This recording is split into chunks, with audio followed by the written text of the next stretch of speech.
Welcome back جی. Break کے بعد آپ کے ساتھ ہیں اور ہمیں ایک اور مہمان جوائن کر چکی ہیں. تعارف کرواتا چلوں, صبا شان صاحبہ ہیں.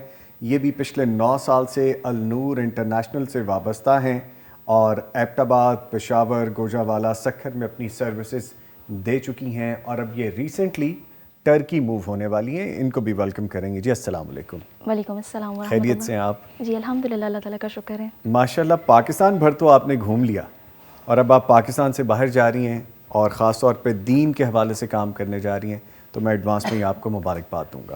جزاک اللہ خیر. ہم بات کر رہے ہیں رمضان میں عورت کی عبادات اور معاملات کے حوالے سے. ڈیفینیٹلی میں آپ کی طرف آؤں گا. ہم نے کنٹینیو کرنی ہے بات میم سے جو ہم پہلے کہہ رہے تھے بریک سے, کہ ہم بچوں کو تربیت کس طرح سے دے سکتے ہیں, خواتین کیسے بچوں کو اجاگر کر سکتی ہیں, ان کی تربیت کے حوالے سے کیسے ذوق و شوق اجاگر کر سکتی ہیں رمضان مبارک کے حوالے سے. 2 طرح سے بچوں کی تربیت کے لیے بہت اہم ضرورت بھی ہے اور بہت زیادہ آسانی بھی ہے, اس میں مشکل نہیں ہے. لیکن اس کے لیے ارادہ کرنا پہلے ضروری ہے کہ واقعتاً اپنے بچوں کو کیا بنانا چاہتے ہیں. جی. رمضان چونکہ منتھ آف ٹریننگ ہے, تربیت کا مہینہ ہے, تو اس میں آسانی بہت ہے. ایک تو یہ کہ کنڈیشنڈ کیا جا سکتا ہے بچوں کو عبادات کے لیے, سحر سے لے کے افطار اور قیام اللیل تک. جی. سحری کے وقت بھی آپ دیکھیے بچے چھوٹے ہوتے ہیں لیکن ہر بچے کا جی چاہتا ہے کہ سارے اٹھتے ہیں کہ یہ کیا کرتے ہیں.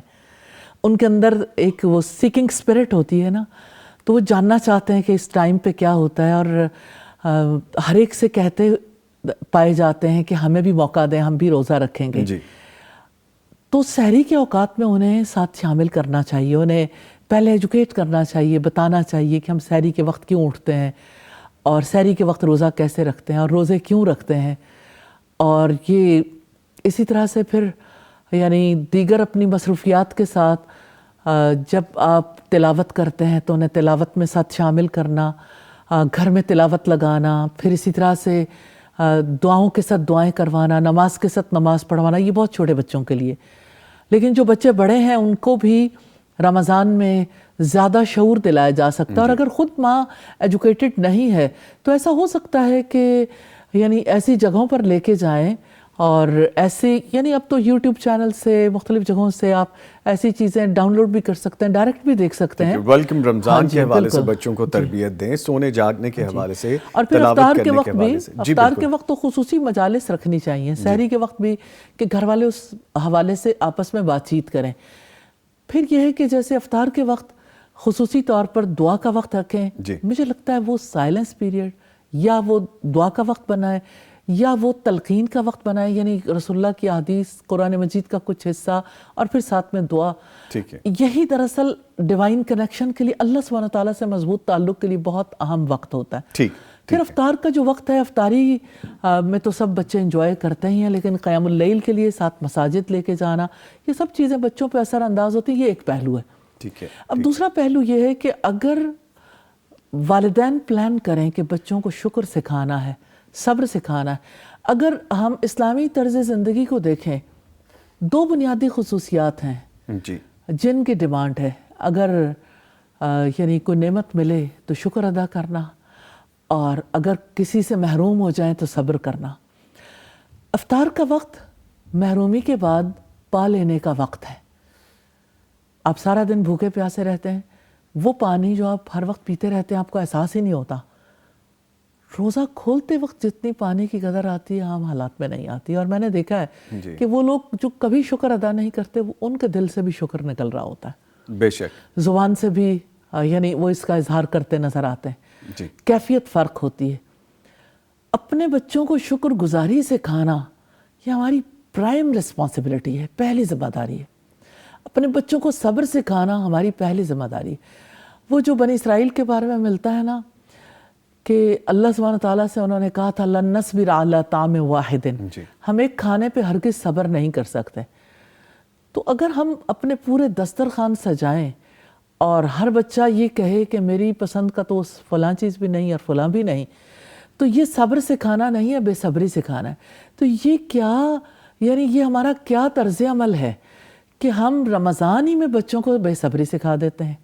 مجھے اس پہ مزید بھی گفتگو کرنی ہے آپ سے، بڑی اہم بات ہے، لیکن میں بھی چلتا ہوں صبا شان صاحبہ کی جانب. مجھے یہ بتائیے آپ کہ جو پچھلا رمضان آپ کا گزرا تھا، اس میں جو آپ نے جسمانی اور روحانی فوائد حاصل کیے تھے، اب آپ کو نیکسٹ لیول اپنا کیا نظر آتا ہے کہ اس رمضان میں میرا ٹارگٹ یہ ہوگا، یہ چیزیں لیک ہو گئی تھی، اب مجھے یہ کرنا ہے؟ جیسے یہ ہے کہ الحمدللہ رمضان آتا ہے تو الحمدللہ یعنی کہ ایک تو یہ ہوتا ہے نا کہ اللہ تعالیٰ کی طرف سے رحمت بھی ہے، برکت بھی ہے، تو تلاوت بہت زیادہ ہو جاتی ہے، عبادات کثرت سے ہو جاتی ہیں، آپ تراویح پڑھتے ہیں اور تہجد بھی آپ ادا کر رہے ہوتے ہیں، اور فل ٹائم جس طرح سے آپ روزے کی حالت میں ہوتے ہیں، اذکار بھی زیادہ ہو رہے ہوتے ہیں.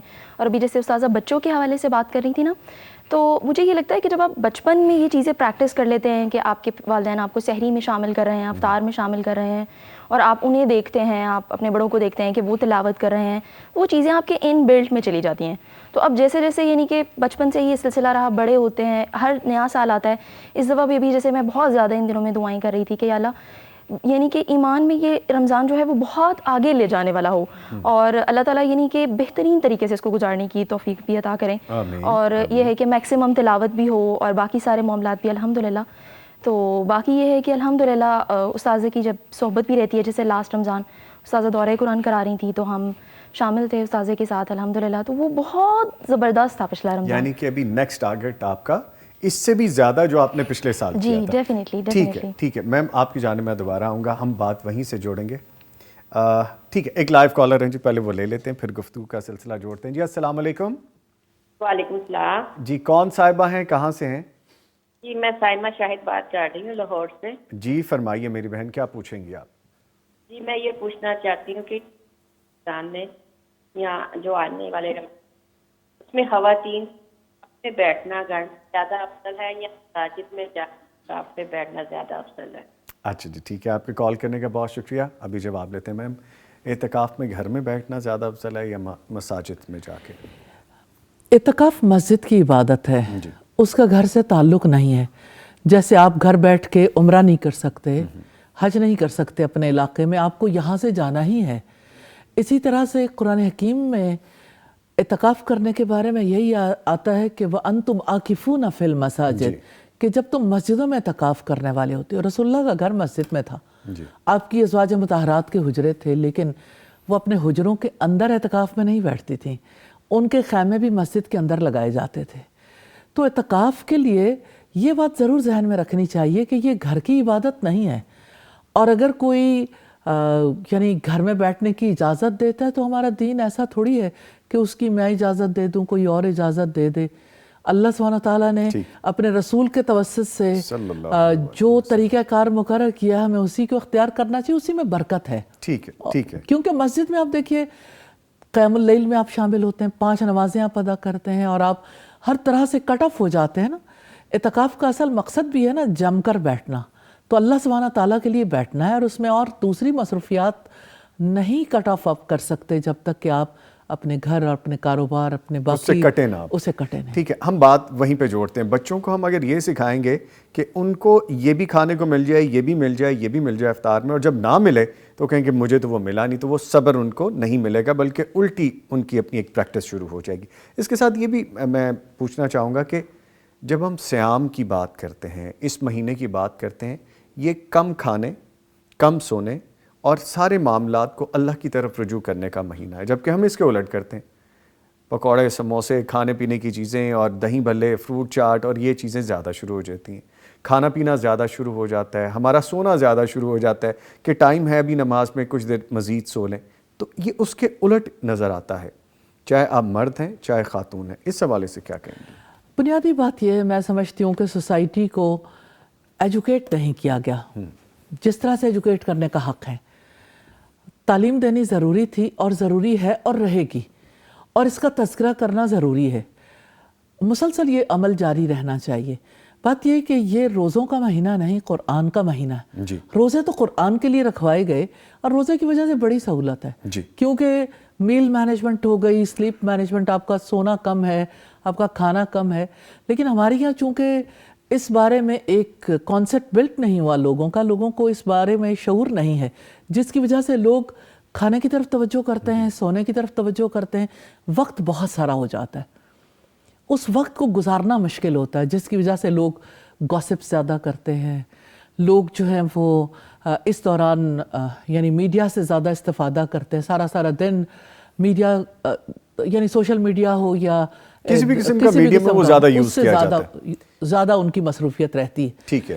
تو آپ یہ دیکھیے کہ نیٹ فلکس پہ اگر ٹائم زیادہ لگائیں یا سوشل میڈیا پہ زیادہ ٹائم لگائیں تو یہ رمضان تو نہیں ہے. پھر تو رمضان کی اصل قرآن ہے. جی اس مہینے میں رسول اللہ صلی اللہ علیہ وسلم کی جو سنتیں ہیں ان میں سے ایک سنت دورہ قرآن بھی ہے. سیدنا عبداللہ بن عباس کہتے ہیں کان رسول اللہ اجود الناس، اللہ کے رسول سب سے زیادہ سخی انسان تھے، اور آپ کی سخاوت رمضان میں ریح مرسلہ کی طرح، تند و تیز طوفانوں کی طرح ہوتی تھی. اور ایسا تب ہوتا تھا جب جبریل علیہ السلام آپ کو دورہ قرآن کروانے آتے تھے، اور ایسا ہر رات ہوتا تھا.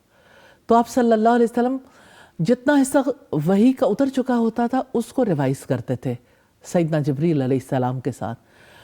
تو یہ مہینہ قرآن کو ریوائز کرنے کا مہینہ ہے. عام دنوں میں بھی تلاوت قرآن ہونی چاہیے، لیکن ہمارا المیہ یہ ہے کہ ہمارے لوگ عربی زبان نہیں سمجھتے، جس کی وجہ سے انہیں اپنی لینگویج میں کم از کم قرآن کو سیکھنے پڑھنے کی ضرورت ہوتی ہے. اور اب تو بہت آسانی ہے، آپ کسی مجلس میں جائیں بہت اچھا ہے، کیونکہ مجلس کا حصار فرشتے کرتے ہیں اور دعائیں قبول ہوتی ہیں.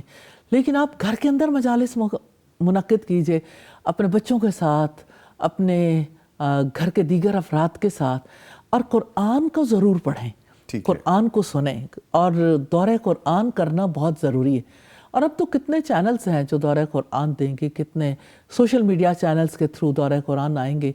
تو ایک دفعہ پورا قرآن ریوائز کرنے کا تہیہ کرنا چاہیے. ٹھیک ہے، میں آپ کی طرف ڈیفینیٹلی دوبارہ آؤں گا، وقت کم ہے. میں چاہ رہا ہوں کہ ذرا صبا شان سے بھی ایک گفتگو ہم مزید کر لیں تھوڑی. ماہ رمضان میں عبادت کے حوالے سے خواتین کہاں کہاں اگنور ہوتی ہیں؟ ایک تو یہ چیز، دوسرا یہ انہیں سہولت کیسے دی جا سکتی ہے، کمپنسیٹ ہم کیسے کر سکتے ہیں؟ تھوڑا یہ ہوتا ہے کہ جیسے جو لوگ افطار بنانے میں بہت زیادہ اپنا ٹائم انویسٹ کرتے ہیں اور بہت زیادہ انرجی جب آپ کی وہاں پر لگ جاتی ہے، تو بہت ساری خواتین یہ سوچتی ہیں کہ اچھا اب تراویح یعنی نہ پڑھوں، یا یہ کہ گھر میں پڑھ لیں یا کم پڑھ لیں. تو مجھے لگتا ہے کہ اپنے اس ٹائم کو ضرور بیلنس کرنا چاہیے، یعنی کہ آپ اپنا افطار میں اتنا زیادہ ٹائم نہ لگائیں کہ آپ تراویح نہ پڑھ سکیں. اور یہ ہے کہ سحری میں بھی اسی طرح سے، یعنی کہ آپ ضرور ٹائم کو اس طرح سے بیلنس کریں کہ آپ تہجد پڑھ سکیں نا، ورنہ یہ ہے کہ سحری بنانے میں ٹائم نکل جاتا ہے تو تہجد بھی مس ہو جاتی ہے. تو یہ دو چیزیں مجھے لگتا ہے کہ خواتین کو ضرور بیلنس کرنی چاہیے. ایک لائیو کالر ہیں جو شامل کرتے ہیں. جی السلام علیکم، کون ہیں، کہاں سے ہیں؟ وعلیکم السلام، میں لاہور سے بول رہی ہوں. میرا کوسچن یہ تھا کہ میں جب روزہ رکھتی ہوں نا میری طبیعت بہت خراب ہو جاتی ہے، تو اس کے لیے مجھے کچھ آپ گائیڈ لائن بتا سکتی ہیں استاد؟ اچھا جی، بہت شکریہ آپ کے کال کرنے کا. بھی پوچھتے ہیں. جی میم. روزہ رکھنے سے طبیعت کیوں خراب ہوتی ہے یہ تو کوئی ڈاکٹر ہی بتا سکتا ہے. جی. اور اس کی جو فزیکلی کنڈیشن ہے، نیچرلی اللہ سبحانہ تعالیٰ آپ کو شفائے کاملہ دے. مجھے معلوم تو نہیں ہے کہ آپ کی طبیعت کیوں خراب ہوتی ہے. آج کی دنیا میں ریسرچز ہمیں بتاتی ہیں کہ کم از کم 1 مہینہ انسان کو فاسٹنگ کرنی چاہیے، جس کی وجہ سے اندر کی ساری جو یعنی ایکٹیویٹی ہے وہ نارمل ہو جاتی ہے.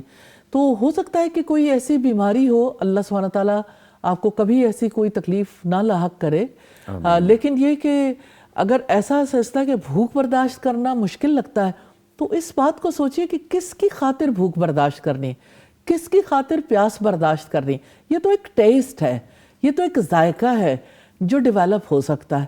تو آپ اگر کوئی خاص ایسا سلسلہ نہیں ہے اور روزے کو برداشت کرنا مشکل لگتا ہے، بھوک برداشت کرنا مشکل لگتا ہے، تو جس کی خاطر آپ بھوک برداشت کریں گی وہ اجر بھی تو بے شمار دینے والا ہے. اس نے فرمایا، نبی صلی اللہ علیہ وسلم نے فرمایا کہ اللہ تعالیٰ فرماتے ہیں الصوم لی وانا اجزی بہ، روزہ میرے لیے ہے، میں ہی اس کی جزا دوں گا. تو اس جزا پر نظر رکھیں گے، طبیعت خراب نہیں ہوگی انشاءاللہ. اور سیکنڈلی اگر کوئی ایسا معاملہ ہے تو ڈاکٹر سے ضرور کنسلٹ کریں. اگر کوئی ایسا ایشو ہے تو ڈیفینیٹلی وہ ریزالو ہو سکتا ہوگا. آپ کے لیے دعا گو بھی ہے. میں وہی بات جوڑنا چاہوں گا دوبارہ کہ لیجیے ایک اور کالر ہیں, وہ بھی شامل کر لیتے ہیں پہلے. جی السلام علیکم, کون ہے, کہاں سے؟ جی میں لاہور سے بات. وعلیکم السلام. جی فرمائیے, کیا پوچھیں گی آپ؟